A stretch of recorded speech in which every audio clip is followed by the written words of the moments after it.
Diyan anak. Meron na ba? Meron na din tayo. Ay, oo nga.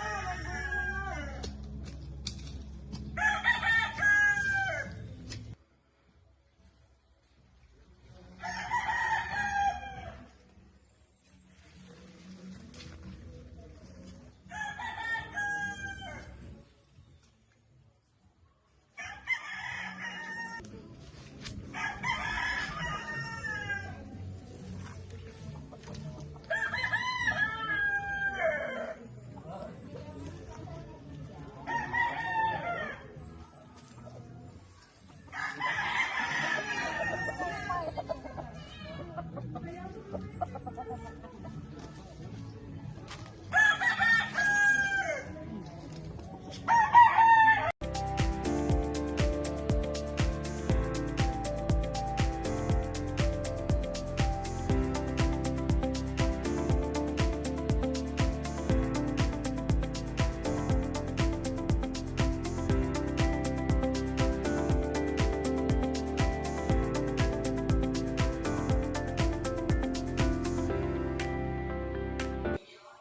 Magandang umaga sa inyong dalawa.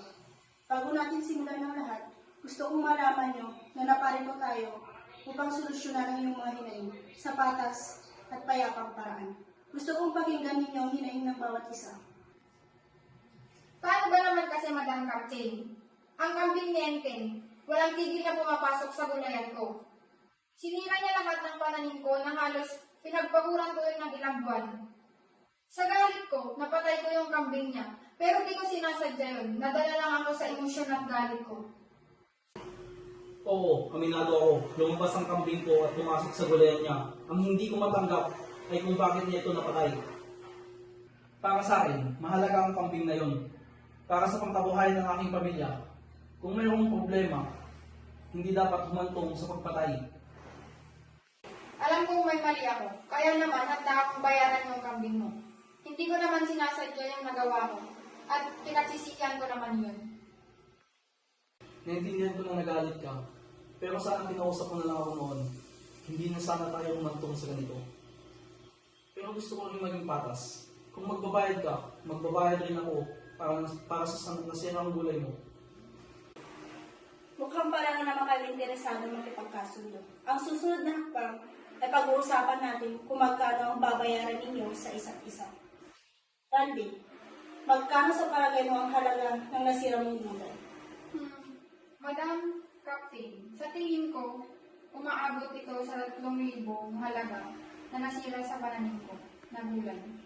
Oo, mukhang tama naman yun. Yung kambing ko naman ang halaga nasa 5,000. Sige, handa akong bayaran yun. Basta ang mahalaga ay magkasundo tayo. Sige, payag ako dyan. Sige, okay din sa akin. Mabuti naman na nagkaroon na tayo ng patas na kasunduan. Maraming salamat sa inyong dalawa. Maraming salamat sa inyong pakikipagtulungan.